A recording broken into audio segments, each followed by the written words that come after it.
Hello aspirants, welcome to simply and UPSC channel. आज हम पढ़ेंगे the Indian Express. Directly start करते हैं पहले आर्टिकल से।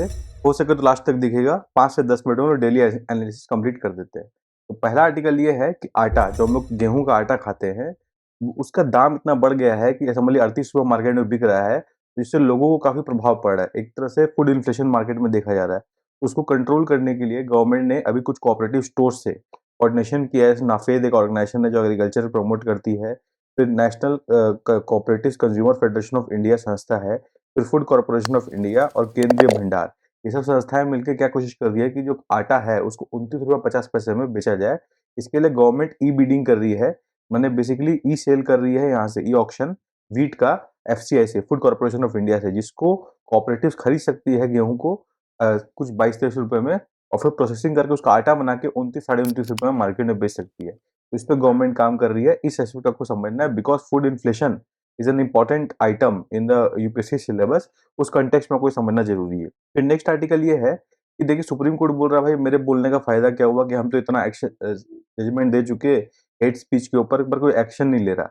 अभी रिसेंटली क्या हुआ, महाराष्ट्र में कोई रैली होने वाला था, उस कंटेस्ट में सुप्रीम कोर्ट को बोला गया, एक प्ली फाइल किया गया कि सर इस रैली को रोका जाए, इसमें लोग आंदोलन करते हैं, उन लोगों में हिट फैलाने के लिए काम करते हैं। जैसे कि लास्ट टाइम बोला कि एक रैली हुआ था, वहां पर ऐसा स्लोगन लगाया गया कि मुस्लिम कम्युनिटी को बॉयकॉट करने के लिए, इकोनॉमिक और सोशली, इस टाइप का। इस कंटेक्स्ट को लेकर उन्होंने प्ली किया। सुप्रीम कोर्ट ने प्ली सुना, पर बोला देखिए, हर एक रैली पे इंडिविजुअली फैसला देना अगेन एंड अगेन मुश्किल है, ठीक है ना। एक एक रैली पे हम लोग, एक एक इवेंट होने पे हम लोग उस पर केस नहीं कर सकते। तो इससे बेटर है कि ये चीज पे एक्शन लिया जाए। हम लोग बार बार एम्बेरस नहीं होना चाहते जजमेंट देके। ये सब हो गया मुद्दा। आपको समझना एग्जाम के लिए इंपॉर्टेंट क्या, हेट स्पीच इंपॉर्टेंट है। फिर सेकंड, हेट स्पीच में सुप्रीम कोर्ट के ऑर्डर देने के बाद भी कुछ एक्शन नहीं हुआ, ये सेकंड मुद्दा है। ये दोनों आपको समझना है, implementation of hate speech orders और उसको कैसे बेटर किया जाए, हेट स्पीच को कम से कम रखा जाए सोसाइटी के अंदर, उसके ऊपर ये विडंबना चल रही है, उसमें आपको सोचना है। Now coming to the next page, अगला पेज में देखिए आर्टिकल क्या है। गवर्नमेंट ने कुछ टाइम बाद सुप्रीम कोर्ट कॉलेजियम को रिकमेंड किया था कि आप लोग सर्च एंड सिलेक्शन कमेटी एक गवर्नमेंट का आपके कॉलेजियम के सपोर्ट के लिए रख सकते हैं, जो एक फैसिलिटेटर की तरह काम करेगा, जो एक पैनल रहेगा जो फैसिलिटेट करेगा कॉलेजियम के जजमेंट को, डिसीजन मेकिंग को, कि वो बेटर जज को डिसाइड कर सके for appointment of high courts, of appointment to supreme court. तो ये गवर्नमेंट ने क्लैरिफाई किया कि वो खाली प्रपोज किए थे to be facilitator, but decision making अंत में कॉलेजियम के हाथ में रहेगा। तो देखिए, थोड़ा सा डिफेंसिव स्टांस लिया गवर्नमेंट ने, आइडिया ये है।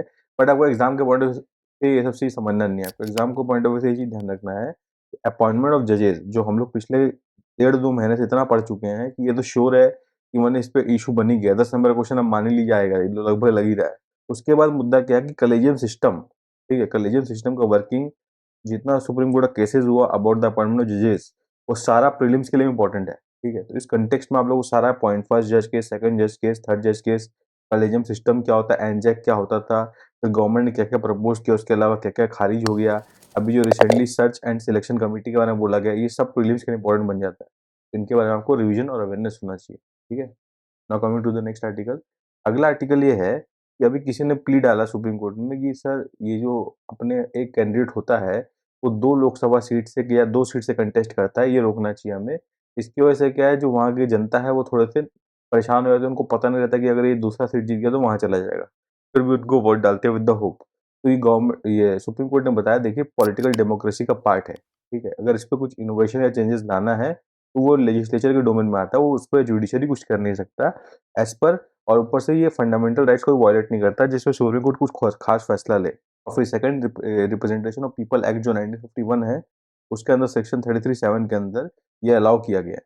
तो ये चीज आपको अवेयर होना चाहिए, और ये एज एन एस्पिरेंट आपको पता होना चाहिए, रिप्रेजेंटेशन ऑफ पीपल एक्ट 1951 का प्रोविजन भी ये है। तो ये दो चीज आपको रिवीजन होना चाहिए, because it can be prelim question easily, कि 2 सीट से लड़ सकता है, 3 सीट से लड़ सकता है, सुप्रीम कोर्ट का रैंडम जजमेंट बोल देगा, बोले इसके अनुसार कि एक ही सीट से लड़ सकता है, ऐसा कोई बात नहीं है। 2 सीट से लड़ सकता है और लेजिस्लेटिव डोमेन में आता है, इसलिए कोई भी कैंडिडेट 2 सीट से चुनाव लड़ सकता है। तो इसको क्लैरिफाई किया सुप्रीम कोर्ट ने। Now moving to the next article, अगला आर्टिकल क्या है, देखिए जस्ट अपडेट टाइप का है कि सुप्रीम कोर्ट ने एक जजमेंट जो नेशनल ग्रीन ट्रिब्यूनल ने दिया था regarding the edible oil tanks, storage tanks है, जिसमें अदानी भी एक पार्टनर था, उसको खत्म करने का, हटाने का, उसे पाइपलाइन सिस्टम को हटाने का। तो इसके रिगार्डिंग अपडेट है। इसमें आपको एग्जाम के पॉइंट ऑफ व्यू डायरेक्टली कुछ पूछेगा नहीं, इसको आप एग्जांपल की तरह इनफैक्ट कोट कर सकते हो कहीं पे, अगर आता है कि हम लोग कैसे कोस्टल रेगुलेशन जोन में इम्प्लीमेंट कर रहा है उस कंटेक्स्ट में, बिकॉज जहाँ पे वो स्टोरेज फैसिलिटी है उसको कोस्टल रेगुलेशन जोन के अंदर वो आता है। तो विदाउट टेकिंग कंसर्न और पोस्ट फैक्टो वहाँ पे अप्रूवल लेके वो स्टोरेज फैसिलिटी बनाया गया था, जो कि अलाउड नहीं है, ऐसा सुप्रीम कोर्ट का मानना है। इसलिए अपहोल्ड किया ग्रीन ट्रिब्यूनल का जजमेंट को कि भाई उसको हटाया जाए। ये आपको कोस्टल रेगुलेशन जोन में एग्जांपल की तरह यूज कर सकते हो आप। प्लस नेशनल ग्रीन ट्रिब्यूनल क्या होता है वो रिवाइज करने का अच्छा मौका आपके पास। कोस्टल रेगुलेशन जोन क्या होता है, उसके बारे में क्या फीचर्स है, वो भी आपको रिवाइज करना चाहिए, क्योंकि इनके बारे में क्वेश्चन बन सकता है प्रीलिम्स में। नाउ अगेन अभी कुछ मेलबोर्न में वेंडलिज्म देखा गया था, एक्सट्रीम टेरर ऑर्गेनाइजेशन या एक्सट्रीम ऑर्गेनाइजेशन की तरफ से कुछ एक्सट्रीम एक्टिविटीज देखी गई थी, जिसको इंडिया ने कंडेम किया है। तो इंटरनेशनल रिलेशन में इंडिया ऑस्ट्रेलिया रिलेशन के पॉइंट ऑफ व्यू में एक नेगेटिव एक्सपेक्ट है। आप चाहो तो पढ़ सकते हैं, पर वेरी इंपॉर्टेंट नहीं। फिर आसाम चाइल्ड चाइल्ड मैरिज के अगेंस्ट जो ड्राइव चला रहा है, उसमें 4 केस में अरेस्ट करने का संभावना बन रहा है। चाइल्ड मैरिज के अगेंस्ट पॉक्सो एक्ट है, उसके अंदर आसाम का क्या प्रोविजंस है वो आप रिवाइज कर सकते हो। वो पॉक्सो एक्ट के पॉजिटिव और नेगेटिव वाले में ना एक जगह एग्जाम्पल सीट हो जाएगा आपके पॉइंट के अनुसार, या फिर किस पॉइंट में दिखाना चाहते हो। फिर इंडियन इकोनॉमी वाला पेज आता है। इंडियन इकोनॉमी वाले पेज में क्या बजट में आपको पता होगा एंजल टैक्स को प्रपोज किया गया है। इसमें क्या है, कोई भी कंपनी, स्टार्टअप कंपनी अगर फॉरेन कंपनी से फंडिंग लेती है, फॉरेन रेसिडेंट से फंडिंग लेती है, तो उसको एंजल टैक्स पे करना पड़ेगा। समूल्य उसका शेयर का फेस वैल्यू है 100, पर वो 120 रुपया में पे करके शेयर को बेचती है फॉरेन कंपनी को, तो जो 20 रुपया उसको इनकम की तरह कंसिडर किया जाएगा, उस पर एंजल टैक्स लगेगा। तो इससे स्टार्टअप्स परेशान है, वो समझती है भाई इससे अगर जो होता है, जो फॉरेन इन्वेस्टर है वो फ्लिप कर जाएंगे ओवरसीज की तरफ, बिकॉज वो एक्स्ट्रा टैक्स बर्डन नहीं चाहते। तो ये ऐसा संभावना दिख रहा है कि जो फंडिंग आ रहा है उसको प्रॉब्लम हो सकता है in this continuing tax investing winter जो ऑलरेडी चल रहा है। फिर अभी गवर्नमेंट का ऐसा मानना है कि जो tax regime new tax regime बनाया है, जिसके अंदर 7 लाख तक किसी का इनकम है तो उसको टैक्स नहीं भरना पड़ेगा। तो इससे 1 करोड़ लोग प्रभावित होते हैं, क्योंकि 1 करोड़ लोग 5 से 7 लाख की सैलरी बारे में पढ़ते हैं। अच्छा, गवर्नमेंट का चाहना है, चाहते भी है, मानते भी हैं, ज़्यादा से ज़्यादा लोग इस न्यू टैक्स रिजाइम की तरफ शिफ्ट करें। क्या है, उनको बेटर चॉइस मिले, उनको कोई कंपल्शन ना हो डिडक्शंस के लिए कि ऐसे इन्वेस्ट करना है। They have better choice and better plan and better flexibility. उस एस्पेक्ट को इस आर्टिकल में हाईलाइट किया गया है।